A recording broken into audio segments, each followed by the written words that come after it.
말처럼 잘 지낼게. 가끔 들리는 안부에 모진 가슴 댈 수 있길. 어떤 아픔도 견딜 수 있게.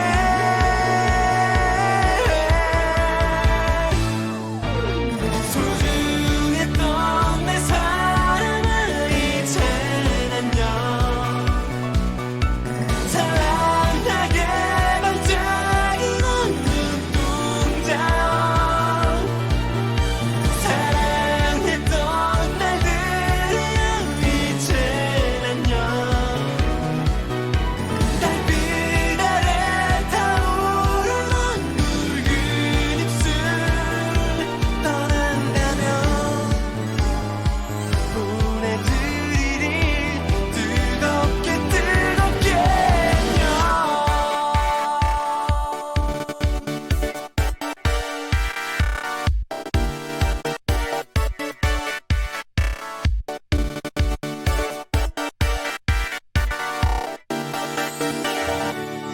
널 보내고 감고서 처음 뵙는 사람은 이대로 세상 모든 게 멈췄으면 좋겠어.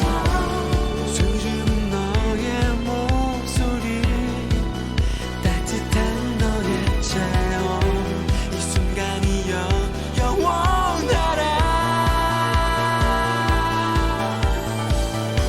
이 밤이 지나면 잊을게. 너의 말처럼 잘 지낼게. 앞만 보고 달려가자. 바보처럼 울지 말자. 너를 위해서 나를 위해서.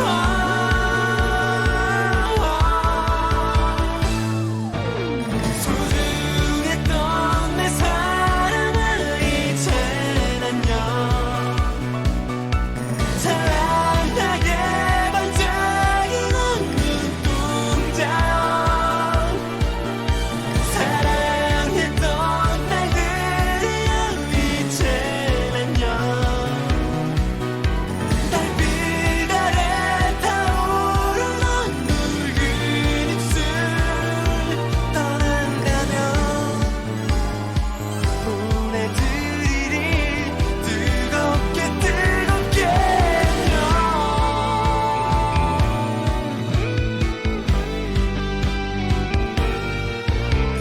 행복한 모습이면 언젠가 우리 다시 만나도 모두 스쳐갈 수 있게 멋있게 살아줘. 뜨겁게 뜨겁게 널 보낸다면.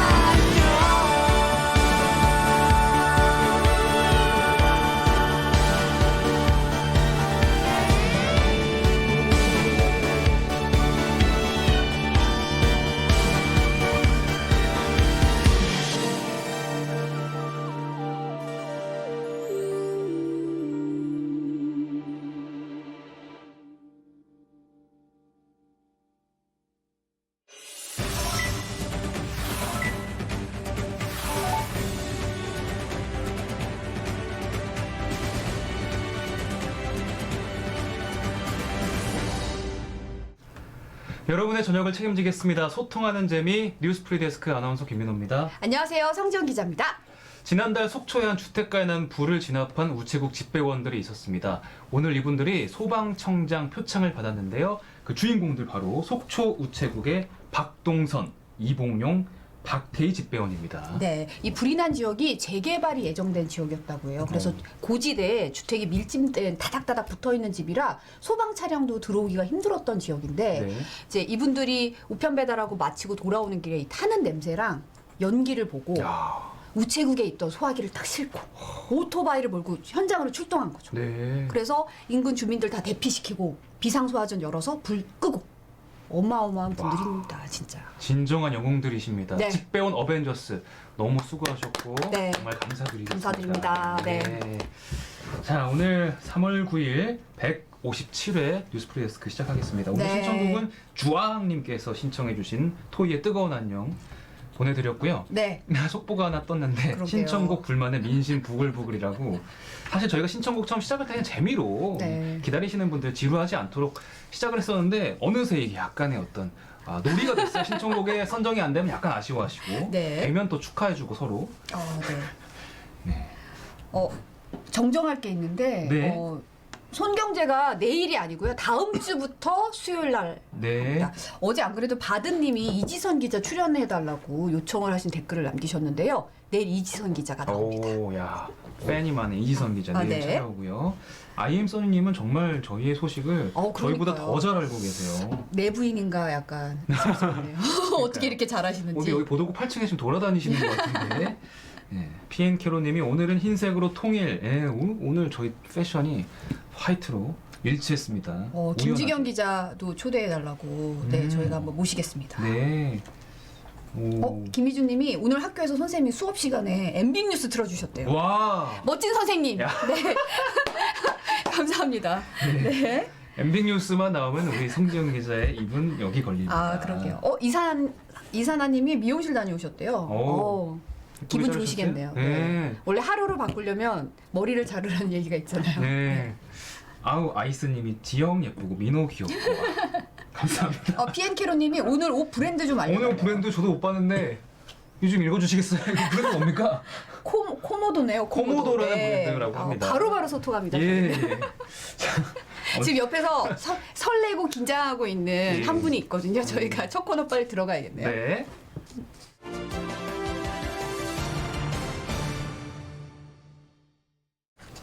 네, 매주- 잠시만요. 오늘 저희 카메라 기자가 신입이라 지금 저희가 샷이 늦었어요. 네. 자유롭게 하시면 되겠습니다. 네. 감독님. 자, 오늘 화요일 정치부 기자들이 직접 전한 따끈따끈한 정치 현안, 정치 수다 시간. 오늘은 이기주 기자와 함께하겠습니다. 네, 어서 오세요. 환영합니다. 감사합니다. 첫 출연이라 약간 입이 마르고 그런 네. 것 같아요. 긴장되네. 립밤 좀 빌려드릴까요? 입이 많이 마르셨는데. 먼저 자기소개 좀 할까요? 네. 저는 MBC 정치팀의 이기주 기자고요. 국회를 출입하고 있습니다. 국회에서 야당을 담당하고 있습니다. 오. 박상민님께서 이기주 기자 의자는 이기주 기자. 이게 뭐야? 제 어릴 때 별명이었어요. 정말 진짜요? 이기주 기자. 네. 오. 이게 되게 어려운 단어인데 제 초등학교 2학년 때 제 짝꿍이 알려줬어요 저한테. 너는 이기주 의자네 뭐 이러면서. 초등 2학년 짝꿍 굉장히 네. 앞서 나갔네요. 제가 네. 그 조크를 그때 이해를 못했죠 제가. 조크였나요? 아니면은 팩트인가요? 이기주 기자 아니십니까? 그 친구가 그래서 제가 점점 이렇게 이름 따라서 살게 되더라고요. 상당히 네. 예. 빌로바 TV님이 등장이 어마어마하다고 약간 지진한 것처럼 이렇게 갑자기 땅에 속보도 지금 들린다고. 네. 수은 정지 먹는다고 너무 오래 얘기하지 말라고. 예. 네. 이거는 조금 있다가 아마 이제 눈빛으로 느끼실 거예요. 무슨 얘기인지. 예. 네. 자, 지난번에 김재경 기자가 나와가지고 마크맨 이야기도 하긴 했는데요. 네. 본인은 어떤 마크맨 이런 역할은 안 맡고 있습니까? 제가 야당인데 이제 야당 이제 국민의힘이 있고 국민의당이 있고 또 뭐가 있죠? 민생당 같은 당이 있고 그러잖아요. 네. 우리공화당 이런 네, 당이 네, 그쵸. 있는데 이제 사실 후보를 내는 정당의 이제 후보를 따라다니는 게 마크맨인데 주요 후보를 주요 후보와 주요 따라다니죠. 정치인이죠. 근데 이제 지금 아직 단일 후보가 선출이 안 되고 해서 뭐 이렇다 할 마크맨이 있진 않아요. 지난주 보니까 뭐 이낙연 대표 마크맨 뭐 이런 얘기 하던데 이낙연 대표 마크맨이 사실 있을 수가 없잖아요. 다 마크를 하니까. 그래서 저는 굳이 따지면 그러면 뭐 오세훈 후보의 제가 마크맨인가 생각을 해봤죠. 근데 지금 난 누구의 마크맨인가 약간 떠올렸군요. 네. 정체성을 본인이. 마크맨이 대한 누구의 마크맨인가 생각을 해봤는데 앞으로 오세훈 후보를 마크해야 되겠다는 생각을 했습니다. 근데 아직 비대면 취재 기간이고 해서 그렇죠. 네, 이렇다 할 마크가 사실 없는 상황이에요. 근데 지난주 보니까 막 열심히 하시는 것처럼 말씀하셨더라고요. 약간 당황스러웠습니다. 약간의 온도차를 예. 느낄 수 있네요. 네. 그러면 이제 정치 현안 얘기를 좀 나눠볼까 하는데 뭐 야당 출입이긴 한데 오늘 여당 얘기부터 좀 해볼까요? 오늘 네. 이낙연 대표가 네. 이제 사퇴했잖아요. 네, 사퇴 입장문을 밝히고 이제 자기 소회를 밝혔죠. 네. 이분이 작년 8월에 취임을 하셨고 지금 한 7개월 정도 대표를 하신 거예요. 근데 이제 민주당 당원 당규에 따르면 대통령 선거에 당 대표가 나가려면 그 대선에서 1년 전에 그만둬야 된다 이런 당원 당규가 있어서 네. 그에 따라서 이제 오늘 마지막 그 기자간담회를 열고 네. 퇴임을 했죠. 네. 그래서 본인이 또 그 퇴임하기 직전에 본인이 주장했던 그 신복지제도라고 있어요. 뭐 보도에서는 이재명 지사랑 약간 경쟁하는 구도로 이제 기사들 많이 썼는데 뭐 돌봄, 뭐 육아, 뭐 소상공인 이런 사람들을 이제 두루두루 어느 적정선까지 잘 살게 하는 그래서 이익공유제 얘기도 이분이 하셨고 손실보상제도 하시고 뭐 여러 가지 얘기하셨잖아요. 네네. 그런 발언하시면서 이제 물러났는데 뭐 본인의 대선에 대한 생각도 밝히셨거든요. 네. 궁금하시지 않나요? 아 궁금합니다. 네, 오늘 발언 준비하셨죠? 예, 영상 한번 보고 올게요. 국가를 경영하는 데 필요한 많은 경험을 가졌던 것, 그리고 그 길을 걸어오면서 비교적 좋은 성과를 냈었던 것, 그리고 그 경험이 주는 균형감과 안정감 같은 것은 좋은 자산이라고 생각합니다.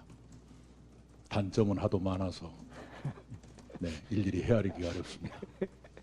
지지율이 하락한 것은 저의 부족함과 정치의 어려움 때문이었다고 생각합니다.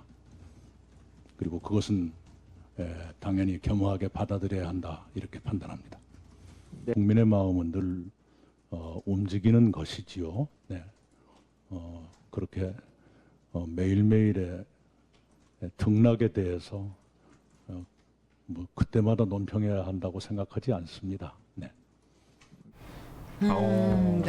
저는 사실은 벌써 시간이 이렇게 됐나 싶었어요. 사실은 뭐 그때 당대표의 임기가 그렇게 길지 않다. 사실 대선을 염두에 두면. 그런데 벌써 사퇴할 때가 왔나? 이런 생각이 좀 들기도 하고 대선이 얼마 1년밖에 안 남았구나. 이런 약간 그런 생각이 들더라고요. 네, 이분이 지난 8월에 민주당 전당대회를 했는데 그때도 이미 7개월짜리 당대표를 하겠다고 밝히셨고 민주당 당원들이 그걸 인정해주고 이렇게 당대표를 뽑아주신 거거든요. 그렇죠. 네. 근데 이제 본격적으로 이제 대선 행보를 시작할 것으로 보이고 경쟁자인 이재명 경기지사 사실상 경쟁자잖아요. 네. 근데 이분이 이제 오늘 페이스북에다가 이낙연 대표를 동지라고 이렇게 표현하면서 원팀을 또 이렇게 강조를 하셨어요. 네. 아마 이제 선의의 경쟁이 펼쳐질 텐데. 아직은 뭐 그렇게 날을 세울 때는 아니잖아요, 사실. 그럼요. 아직은. 지금 뭐 민주당 후보 아직 뭐 시간도 많이 남았고, 근데 우리가 이제 얼마 전까지만 해도 어대낙이라고 이렇게 있었어요. 네. 이게 어차피 대통령은 낙연이다 이렇게 해서 그런 용어가 있었는데 어차피 대표는부터 시작하는 네, 맞아요. 어대낙 네. 얘기가 있었죠. 그래서 이분이 지지율이 뭐 경쟁자가 없을 만큼 이렇게 높은 시절이 있었는데 지금은 많이 또 하락을 했고 뭐 이분이 이제 뭐 처음에는 진중하다 이렇게 해서 좋은 이미지가 있었는데 그게 지금은 또 많이 굼뜨다 뭐 이런 게 악평으로 또 바뀌기도 하면서 지지율 회복이 지금 쉽지 않은 상황인데 그래서 그런지 이제 민주당에서 박용진 의원, 뭐 양향자 의원 이런 분들도 이제 출마 선언을 하겠다 이런 얘기도 나올 정도로 당내 경쟁자들까지 이제 좀 등장을 하고 있습니다. 네. 근데 너무 대선 주자가 일찍 정해지면 또 흥행에 실패하는 것도 있으니까 새로운 얼굴들이 좀 나오는 것도 네. 좀 분위기를 전환하는 데 도움이 되긴 하잖아요. 맞아요. 1년 남았는데 지지율 1년간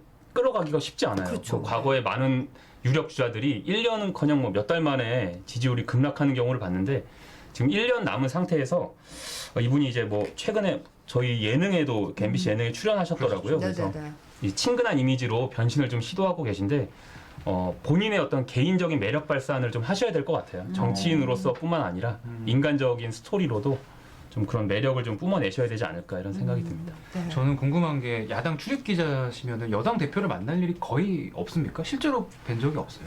네, 야당 대표를 만날 일도 없고요. 야당 기자랑 여당 기자는 거의 생활 패턴이 완전히 달라서 거의 접점이 사실 없어요. 이렇게 상임위원회나 본회의장 같은 데서 이렇게 여당 야당 의원들이 싸우면 여당 기자 야당 기자가 다 같이 보는데 여당 사이클 따로 돌고 야당 사이클 따로 돌기 때문에 일정이 다르니까. 네, 일정이 다르기 때문에 각각 거의 뭐 남의 살림 하듯이 각자 생활을 합니다. 그런데 이제 제가 작년 가을에 국회에서 제가 본회의가 열리고 있었는데 네. 로텐도어에서 저는 야당 의원을 기다리고 있었어요. 나오면 뭘 물어보려고. 네네. 근데 갑자기 이낙연 대표가 나오시는 거예요. 근데 그 분을 어느 타사 기자 기다리고 있었어요. 뭘 물어보려고. 네. 근데 그 한 명이 딱 붙는데 제가 멀뚱멀뚱 기다리기도 심심해서 그걸 좀 뭘 물어보나 아. 그래서 갔어요. 근데 이제 보니까 이상직 의원의 어떤 징계안에 대한 질문을 하더라고요. 네네. 그러다가 이제 또 주변에 있던 저처럼 다른 이제 영상 기자가 이제 카메라를 들고 딱 찍기 시작하니까 이분이 상당히 좀 불쾌한 심기를 좀 보이셨죠. 네. 그러면서 이제 내려갔다 올라갔다 하는데 그때마다 한 두세 번 반복했더니 이제 따라오라고 그러는 거예요. 근데 저는 사실 그분한테 질문하는 사람이 아니고 그냥 옆에 있었거든요. 그냥 옆에서 같이 네. 갔는데. 근데 이제 그 타사 기자랑 저랑 둘만 이렇게 딱 서 있었는데 따라오라는 거예요, 대표실로.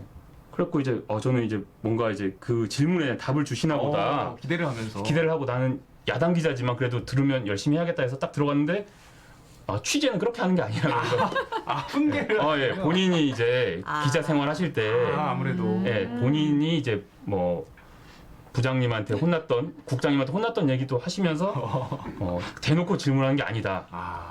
그러면서 그래서 제가 이제 그거를 이제 그 휴대폰으로 이렇게 또 치고 있었어요. 예전에는 이제 수첩으로 이렇게 많이 썼는데 요즘에는 이렇게 따다다다 빨리 그쵸. 치잖아요. 그렇죠, 수첩을 그렇죠. 갖고 다니지 않으니까. 그랬더니 지금 거보라고 또 이게 치고 있다. 그런 조급한 취재는 특종을 좋은 기사를 쓸 수 없다. 그래서 이제 한 15분 정도 이게 많이 혼났죠. 혼나고 나왔다가 네. 작년 12월에 또 주말 근무를 하는데 그때 여당팀 야당팀 없이 주말은 같이 네, 하거든요. 하죠. 예. 네. 근데 이분이 취임 100일 기념 기자회견을 한대요. 그래서 저 야당 기자지만 여당 대표 한다는데 그렇죠. 모른 척할 수 없잖아요. 일정이 있으니까. 그러니까 들어갔죠. 근데 가는데 갑자기 질문을 참석한 기자는 다 하라는 거예요. 그래서 난데없이. 갑자기 마이크가 저한테 왔어요. 그래서 제가 재밌네 진짜. 어떻게 해야 되지 하다가 12월에 이제 임시국회가 열렸거든요. 그때 핵심이 이제 중대재해기업처벌법이었어요. 네네. 그 피해자분들이 그렇죠. 가족들이 네. 농성도 하셨고 국회에서 그래서 많이 하셨죠. 네. 그 조속한 시일 내 처리하겠다고 그 모두 발언에서 하셔가지고 그 조속한 시일 내가 이번 임시국회냐 그냥 여쭤봤거든요. 네. 그냥 뇌피셜로 그냥 그 마이크가 왔기 때문에 시선이 저한테 집중이 돼서 그냥 물어본 거예요. 그리고 이제 질문했으니까 나 이제 안심을 해야겠다 했는데 그분이 제가 앉기도 전에 그렇습니다 하더니 말을 안 하시는 거예요. 그래서 이제 막아 뜨잖아요. 그 상황에서. 뭔가 더 있어야 되는데. 네. 그래서 저를 또 쳐다보니까 제가 다시 마이크를 들고 이제 윤석열 검찰총장이 그때 이제 뭐 징계권이랑 해서 좀 시끄러웠기 때문에 특수부 검사를 검찰총장으로 임명한 자체가 좀 잘못이라고 판단하지 않으시냐. 그리고 이제 이제 답변하시겠지. 그래서 이제 앉는데 답변하지 않겠습니다. 그러시는 거예요. 그래가지고 저의 질문은 워딩이 하나도 나오지 않은. 그리고 제가 일어섰다 앉았다만 하느라고 부산하기만 했던. 근데 그분이 말을 워낙 짧게 하시고 되게 단답형으로 하시니까 기자들이 그렇게 좋아하지 않았어요. 그때 한 20분 정도 했는데 질문이 한 15분 정도. 쓸만한 답변을 줘야 이제 우리도 네. 이렇게 제목도 뽑고 내용도 맞아요. 좀 쓰고 네. 정보 보고도 하고 그래야지 이제 뭐 박스거리도 하고 하는데 네. 너무 뚝뚝 끊겼군요. 네, 좀. 그래서 제가 되게 당황스러운데 저희 그 국민의힘 대표는 그렇지 않거든요. 말씀 되게 많이 해주시고 뭐 전화 잘 받아주시고 되게 좋으신 분인데 야당 출입 기자는 확실히. 야당 출입 기자 지금 사회생활 안 해요. 이거 보거든요 나중에. 네. 기자 정치부 기자는 전화 잘 받아주고 말 그럼요. 잘해주는 네. 네, 정치인들을 좋아하기 때문에 옛날에 스포츠에 있을 때는 저도 얘기해주는 선수가 제일 좋았어요. 왜냐면 네. 지면 패배하면 절대 기분 나쁘니까 얘기 잘 안 해주는데 모 선수는 저도 인터뷰를 항상 잘해줬거든요. 그래서 정말 너무 고맙더라고요. 약간 그런 게 있죠. 좀 예. 나올 만한 얘기들을 뭐라도 좀 해줘야 네. 내가 이 자리에서 들었는데 취재를 했는데 그렇다밖에 없으면 할 게 없잖아요. 네. 그렇죠? 이낙연 대표실 전 사실 김종인 비대위원장실은 들어가 본 적도 없거든요. 근데 이낙연 대표실은 들어가서 15분이나 그 타사 기자랑 셋이 있었는데 기사 한 줄 쓸 말이 없는 그런 상황이 연출됐어요. 어쨌든 접해보긴 했습니다. 여당 대표를. 네, 그러네요. 네. 그때 혼나신 것 때문에 아마 그 대답을 약간 흐리신 건 아닐까. 조심스러운 생각도 좀 들고요. 하여튼 이분이 대권 행보 나가시면 좀 언론 프렌들리하게 해주시면 감사하겠습니다. 네. 부탁하죠.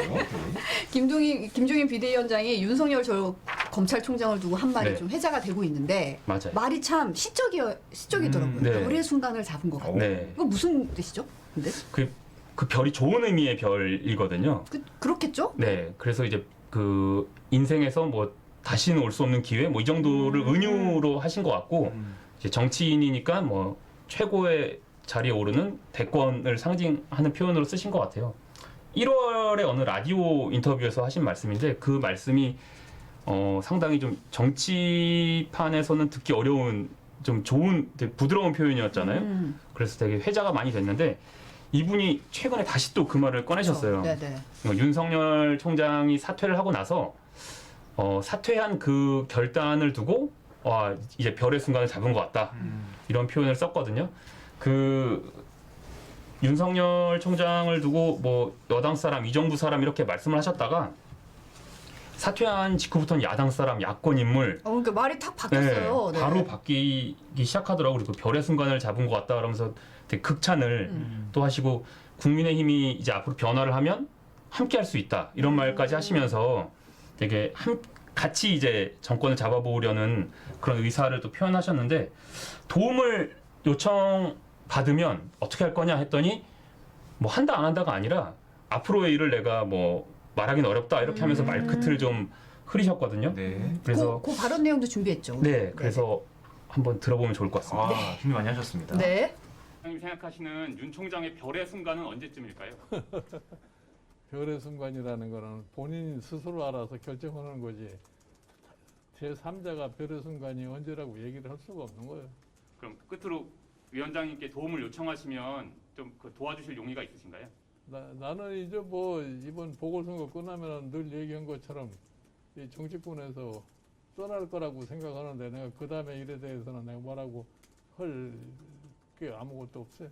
그럼 국민의힘이 변화하면 함께할 수 있다. 윤 총장과 이렇게 이해하면 될까요? 내가 보기에 아마 국민의힘이 참 많이 변화를 해서 일반 국민들의 호응을 많이 받는다고 생각하면 본인도 생각을 할 수 있다고 나는 봐요.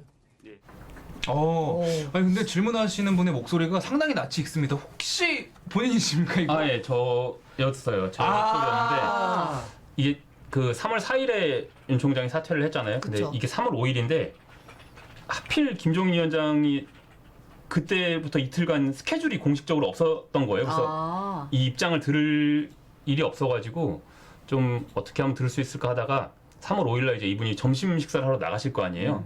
그래서 이분 대표실 앞에서 기다렸어요. 그래서 이제 나오실 때 여쭤봤죠. 그래서 이제 앞에 들으신 이런 말씀을 하신 거고 이게 이제 어쨌든 뭐 비대면 취재다 보니까 제가 이제 이게 풀을 했고 그게 이제 기사화가 많이 됐죠. 근데 이 넌센스인 건 이분이 지금 안철수 국민의당 대표는 그렇게 막 때리잖아요. 그렇죠. 네. 거의 인격 모독에 가까울 정도로 막 폄훼하시고 막 이러시는데 그러면서 국민의힘 후보가 서울시장을 돼야 된다 이렇게 말씀을 하시잖아요. 단호하게 선을 네. 그었죠. 근데 네. 또 대권에서는 당 밖에 있는 윤석열 총장을 이렇게 또 극찬을 하면서 되게 호평을 하고 있어요.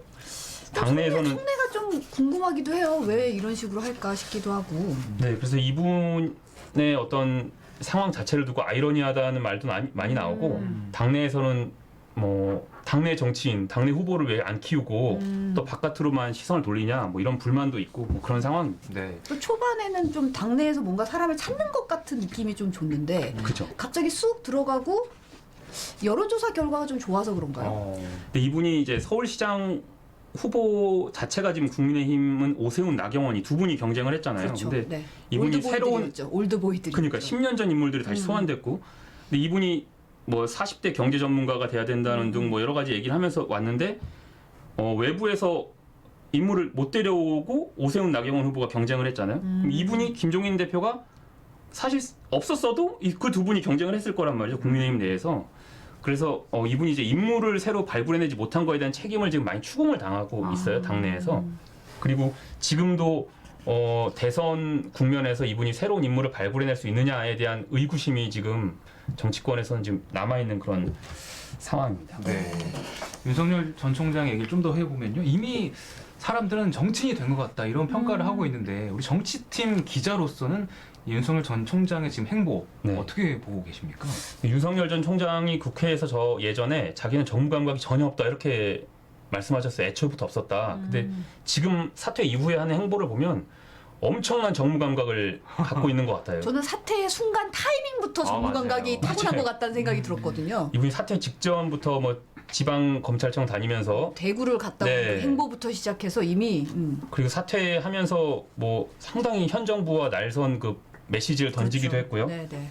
그리고 연말에 뭐 김한길 전 대표를 만났다는데 그게 또 갑자기 3월에 기사화가 됐어요. 그게 기사화가 된 시점도 상당히 그렇죠. 적절하고 기사 제목도 안철수 전 측근이라는 과거 안철수 전 측근이라는 제목이 달린 것도 왜 이 시점일까 하는 생각이 좀 들어요. 그래서 이분의 어떤 정무 감각은 웬만한 정치인 못지 않다 이런 생각이 들고 앞으로 어떤 행보를 하실지 모르겠지만 과거에 이렇게 아까도 말씀드렸지만 지지율이 1년 이상 유지되기는 어렵거든요. 네. 그리고 깜짝 대선 후보로 떴다가 지지율이 빠지면서 사라진 후보들도 많고 그래서 그렇죠. 네. 아마 어떤 1년간의 프로그램을 이번이 대권에 나온다면 상당히 정교하고 치밀하게 프로그램을 짜야 되지 않을까. 그리고 주변에 그런 사람이 필요하지 않을까 생각이 들고 이분 주변에 이미 뭐 검찰계 사람들 외에 그 정치 쪽의 사람들 이렇게 해서 많이 지금 모이고 있다는 얘기가 들리거든요. 그런 분들이 과거 사례를 뭐 반면교사 삼아서 지금 작전을 짤 거라고 생각이 됩니다. 네. 근데 이 덕분에 사실 야권의 야당 쪽 잠룡들도 좀 근황이 좀 바빠진 것 같아요. 네, 어떻게 보면. 갑자기 지금 수면 아래에 있던 분들이 윤 총장의 등장으로 다 지금 잠에서 갑자기 깨어났어요. 그래서 급하게 지금 선수 출전을 한 그런 모양새거든요. 네. 특히 그 황교안 그 전 미래통합당 대표는 윤 총장이 사퇴한 다음 날 바로 SNS에 글을 올렸어요. 그러면서 뭐 본인의 미력한 힘이나마 뭐 보태겠다, 작은 힘이라도 도움이 되도록 하겠다 그런 얘기를 했고 책도 냈잖아요. 나는 그렇죠. 죄인입니다. 네, 네. 그러면서 이제 또 어제도 또 페북에 또 글을 쓰셨더라고요. 그래서 또 힘을 보태겠다 하면서 계속 그 시사를 하고 계시고 유승민 전 새누리당 원내대표도 이번에 보궐선거 선대위의 부위원장으로 참여를 했어요. 그래서 큰 직위 없이 원래는 맡으려고 했는데 뭐 하도 맡아달라고 해서 맡았다 이렇게 하는데 주변에 그 당내 분위기는 이분도 워낙 지지율이 안 나오니까 1, 2%거든요 지금. 여론조사가 아주 쭉 밑으로 그래프를 좀 깔고 있더라고요. 네, 그러니까. 그래서 중도 보수층의 지지를 이미 윤석열 총장이 다 가져갔기 때문에 그걸 다시 회복하려는 어떤 그런 행보가 아니냐 이렇게 얘기가 나오고 있고 뭐 네. 홍준표 대표도 계속 윤석열 총장을 경계하는 SNS 글도 쓰고 있고요. 그쵸? 네. 뭐 원희룡 지사도 여전히 열심히 SNS에서 활동을 하고 있는데 이분들이 지지율이 좀 윤석열 총장에 비해서는 상당히 낮기 때문에 그렇죠. 이분들이 윤석열 총장의 등장으로 갑자기 바빠진 케이스입니다. 근데 어떻게 보면 윤석열 총장의 그 과거의 이제 일과 구원이 있잖아요. 사실 국민의힘 같은 경우는. 그렇죠. 예. 홍준표 같은 경우는 홍준표 전 의원 같은 경우는 약간 그런 거를 네, 좀 강조하는 것 같아요. 어떻게 보면 맞아요. 예. 우리가 예전에 이렇게 당했는데 네. 우리 후보로 약간 네. 이런 거를 조금 경쟁을 좀 붙이는 듯한 느낌을 좀 받았어요. 그게 이제 홍준표 의원이 지난번에는 대선 후보까지 올랐고 그쵸. 당 대표까지 했는데 지금은 당에 이제 복당 자체가 안 되고 있잖아요. 그렇죠. 네네. 그래서 윤석열 총장을 경계를 하면서도 홍준표 대표한테 어제 전화를 드려서 여쭤봤는데 그 제3지대 얘기를 계속 하시는 거예요. 그러면서 본인이 나경원, 오세훈, 안철수한테 다 작년 말에 서울시장 출마해 나가라고 권유를 했고 만약에 안철수가 후보가 이제 서울시장이 돼서 야권 재편이 되면 이제 나는 저 국민의힘에는 복당을 못하지만 새로 짜일 판에서는 그분이 이제 할 역할이 있다 이렇게 판단을 하시는 것 같고 뭐 윤상현 전 의원 같은 분도 지금 복당이 안 되고 있잖아. 신청을 하진 않았지만 복당 안 한 상태잖아요. 이런 분들이 지금 안철수 후보를 상당히 밀고 있는 거는 그런 포석이 있지 않느냐 이런 관측들이 나오고 있죠. 네. 근데 김종인 위원장 직책은 사실 비상대책위잖아요. 네. 이거 언제까지 비상대책을 짜는 건가요? 그게 좀 웃긴 상황이죠. 그렇죠. 네. 원래 비상대책위원장 보통 한 3개월 이상 가지 않는데 그렇죠. 벌써. 네, 지금 벌써 새해가 됐고 3월이고 이분이 오신 지 5월 말, 작년 5월 말인데 그렇죠. 네. 10개월 됐어요. 근데 이분이 임기가 날짜로 못 박혀 있지 않아요. 그것도 약간 좀 모호한 상황인데 그래서 그냥 구두로 이번 재보궐선거까지 모시겠다 이렇게 해서 모셔온 상황이고 재보궐선거 결과에 따라 이분의 거취는 또 결정되지 않을까 생각이 돼요. 근데 이분이 겉으로는 이 당을 떠나겠다, 나는 뭐 미련이 없다라고 여러 번 말씀을 하셔서 더더욱 믿기지 않죠. 떠날 사람이 계속 떠난다 하니까 정치인의 말은 믿을 수가 네. 없어요. 네, 어떤 면에서. 이제 오세훈 후보로 국민의힘이 단일 후보가 돼서 야권 단일 후보가 돼서 당선이 되면 김종인 위원장을 다음 대선까지 모시려는 당내 여론이 더 세질 것 같고 만약에 안철수 대표가 야권 단일 후보가 돼서 뭐 서울시장을 되든 안 되든 야권 단일 후보가 되면 이제 김종인 위원장은 집에 가야죠. 이제 뭔가 힘이 이게 그쵸. 확 이때까지의 빠지는, 행보가 그러면 반 김종인 세력이 지금도 이제 SNS에서는 뜨겁거든요. 그 열기가 오프라인으로 분출이 될 겁니다. 그래서 이분의 행보는 야권 단일 후보가 누가 되느냐에 달려있지 않을까 생각이 되고 연초에 한번 해프닝이 있었는데 네. 이분이 자기 SNS에 모 당내 인사가 아 맞아요. 김종인 위원장이 우리 당에 필요하다. 이분이 꼭 필요한 분이다라는 글을 링크를 했어요. 오. 근데 별도 설명도 없이 그것만 링크가 맞아요. 됐어요. 아, 근데 그게 잘못 올렸으면 빨리 없어져 삭제가 돼야 되는데 네. 거의 반나절 걸렸었거든요. 그래서 기자들이 물어봤거든요. 그거는 왜 올리신 거냐? 그랬더니 뭐 실수로 누가 문자로 링크를 보내줬는데 그걸 링크를 잘못 눌러서 SNS에 올라갔다 내 거에. 그렇게 시스템이 안 돼 있는데. 그죠? 근데 한 번, 두 번 이렇게 해서는 그게 올라가지 않잖아요. 예. 그래서 이제 이분이 나의 향후 거취에 대한 당내 분위기를 떠보기 위해서 이렇게 한번 올려놓고 본 것 아니냐. 근데 뭐 분위기는 나쁘지 않았어요. 그거에 대해 크게 반발도 없었고. 네. 아, 시간이 별로 없지만 마지막으로 여야 각 진영의 이제 서울시장 후보 단일화에 대해서 짧게 좀 언급을 요청드리고 싶은데 네. 어떻게 지금 진행이 되고 있습니까? 오늘 여권에서 이미 그 박영선, 조정훈 후보는 단일화가 1차 됐죠. 그쵸, 그리고 네네. 박영선, 김진애 후보가 좀 옥신각신하다가 토론을 2번 하는 걸로 해서 18일 후보 등록 이전에 네. 단일화를 하는 걸로 이렇게 여론조사 방식으로 이제 합의가 됐고 네. 야권이 조금 복잡한데 방법론으로는 실랑이를 하지 않겠다고 했는데 지금 뭐 여러 가지 기사들도 그쵸. 많이 나오지만 네. 상당히 복잡합니다. 지금 특히 오세훈 후보의 지지율이 급등을 하면서 뭐 어떤 여론조사에서는 단일 후보가 되면 오세훈이든 안철수든 다 박영선을 이기는 조사가 나왔기 때문에 더더욱 이게 쉽지 않죠. 그리고 여론조사로도 쉽지 않은데 이 지금 열흘 정도 남은 기간 동안 이거를 마무리할 수 있느냐, 뭐 후보 등록 이후에까지도 가지 않겠냐 하는 그런 관측들도 나오고 있어요. 네. 오늘 많은 얘기를 네. 현안을 나눠주셔서 네, 초반에 감사합니다. 되게 씨가 어떻게 이거 다 소화하냐 걱정하셨는데 네, 지금 노재필 기자가 노하시고 계세요. 언제 떠나냐고. 그런가요? 아, 네. 아, 우리 그 아, 이기주 맞다. 기자가 네, 오늘 특별한 생일입니다. 날이잖아요. 네. 네. 아, 생일 축하드립니다. 우리 시청자분들 우리 이기주 기자 생일이니까 생일 축하 마지막으로 좀 네. 해드리면서 네, 보내드리겠습니다. 케이크 준비했습니다. 예, 와 축하드립니다. 오늘 또 나와주셔서 감사합니다. 네, 감사합니다. 알겠습니다.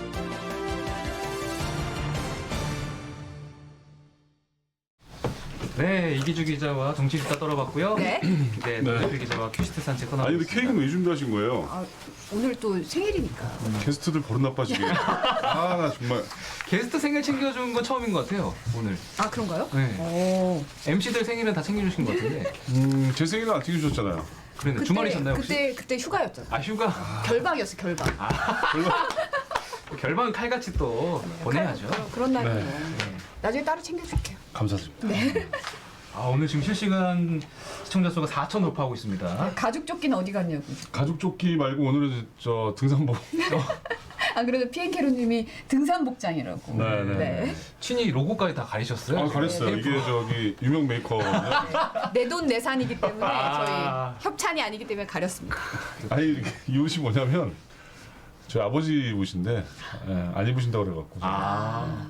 딱 맞으신데요. 네. 상큼한 봄날에 어울리는 잠바 아주 좋다고 미스터 조님이 네, 얘기하셨습니다. 제가 저희 집에 있는 등산복 위주로 제가 옷을 계속 바꿔서 입고. 오 좋습니다. 등산복 콜렉션. 등산복하고 등산 모자. 아. 근데 아까 지난번에 그 어떤 분이 새마을 모자 한번 써보라고 하셔가지고 아. 사실은 그걸 한번 해보고 싶어요 꼭. 네? 새마을 모자를 한번 제가 구해서. 그거 정말요? 네. 어디서 구합니까? 왜 동묘로 가면 있을 아, 것 같아요. 동묘에 동묘 있어요. 패션으로 있을 것 같고. 아, 네. 원하시는 패션 이기주 기자- 있으시면 예. 이규주 기자가 야당이잖아요. 그쵸. 야당이 야자가 뭐예요? 들야자잖아요. 들야자. 이기주 기자가 텃밭에 굉장히 잘하시는 분. 아, 그 그걸 또 그렇게 연결시켜. 농사. 농사를 잘 지시는 분이에요. 배추 농사 작년에 그렇게 흥했다면서. 아 정말 배추 한 포기도 안 주더라고. 달라고 그랬더니 한 포기도 안 주고. 네. 오늘 혹시 준비한 소식이 좀 모자라십니까? 요즘 부족합니다. 자 오늘 그 LH 관련해 가지고 경찰이 압수수색을 진행을 했는데 네. 이게 이제 아무래도 이제 좀 속도가 빨라지고 있어요. 그 의혹 제기가 나온 지 일주일 만에 이제 압수수색한 건데 강제 수사로 전환했다라는 그런 의미가 되는 거예요. 근데 일단 직원들이 과연 사전에 개발 계획을 알고 땅을 샀느냐 뭐 이런 걸 이제 입증을 하려면 그렇죠. 그 직원들의 컴퓨터 뭐 이런 걸 다 이제 확인을 해야겠죠. 그리고 이제 그 투기 거래 의혹 있는 13명에 대해서도 출국 금지 조치를 내렸습니다. 그래서 앞으로 수사가 좀 빨라질 것 같아요. 굉장히. 네. 아까부터 계속 이거 찾고 있었는데 네. 호주머니에 있네. 그 마중물님께서 네. 새마을 모자 곧 도착한다고 기다리라고 하시는데요. 혹시 아니 본인 잠깐만요. 어디로 도착한다 말씀이시죠? 혹시 회사로 보내주신 건 아닐 텐데. 네. 그러실 필요는 없으십니다. 네네네. 자 그리고 오늘 기사 중에 저는 이제 LH 관련 기사를 저희가 몇 개 할 텐데 좀 쇼킹한 것 중에 하나가 전관 특혜 의혹이 있어요. 그러니까 이게 뭐냐면은 LH의 전직 직원들이 이제 그 간부나 이런 분들이 건축 사무소 같은 데로 취직을 하시는 거예요. 근데 그 한 예를 들어 보니까 2019년 9월에 LH가 남양주에서 아파트 설계를 이제 공모를 합니다. 네. 근데 입찰을 하는데 20억짜리 설계인데 생긴 지 1년밖에 안 된 건축사무소가 이 설계를 가져가요. 근데 알고 봤더니 그 대표가 바로 전 그 LH 직원인 거예요.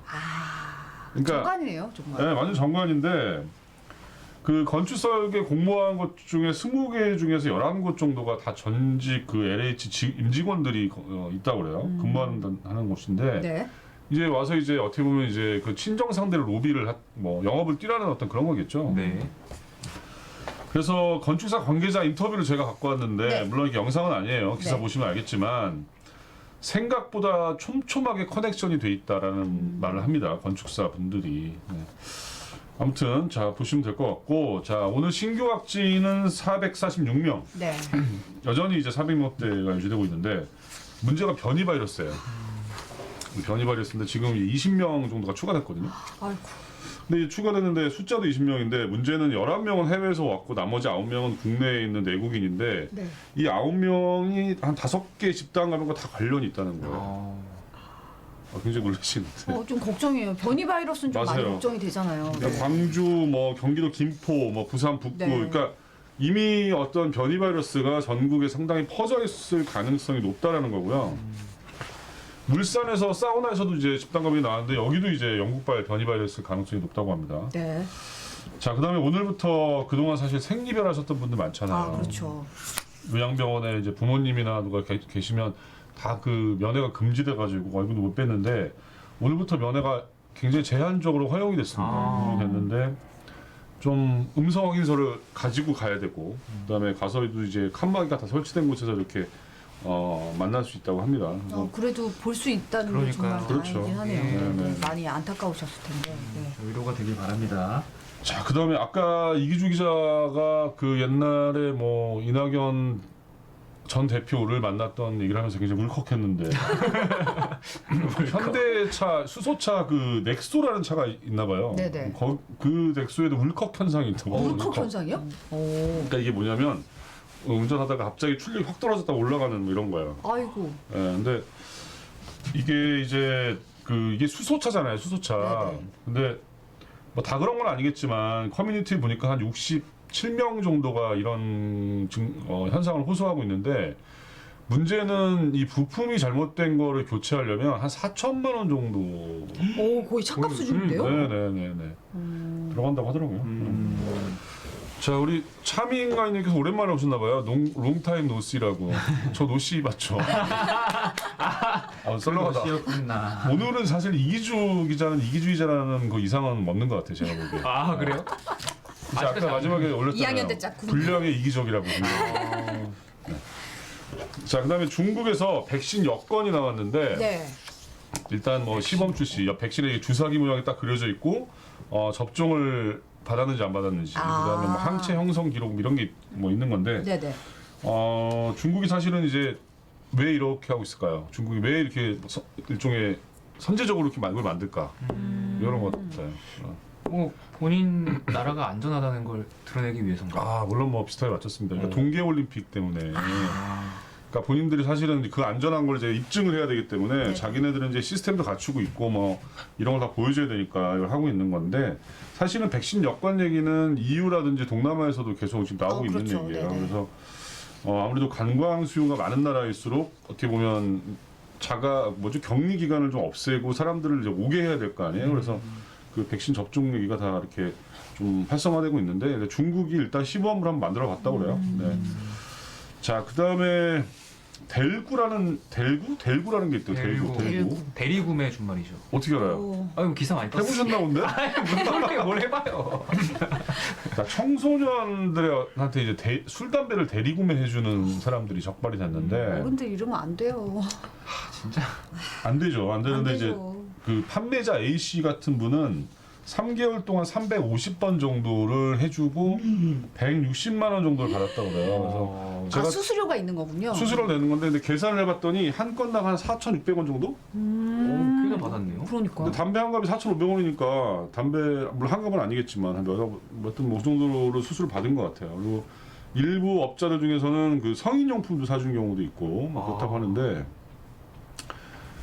잠깐만 여기 카이로스님께서 성지영 누나가 케이크 이기주 기자님께 델구하심. 케이크 대리구매였습니까? 케이크 대리구 의혹이 퍼지고 있습니다. 저는 저 대리구매는 저 이해해 드릴 수 있습니다. 게스트들한테 이렇게 케이크 같은 거 남발하고 오시면 안 됩니다. 예. 지금 시간이 다 돼가지고 마무리될 것 같습니다. 네네. 예, 본방에서 남은 소식 확인해 주시고 저희는 내일 다시 돌아오겠습니다. 네, 감사합니다. 고맙습니다.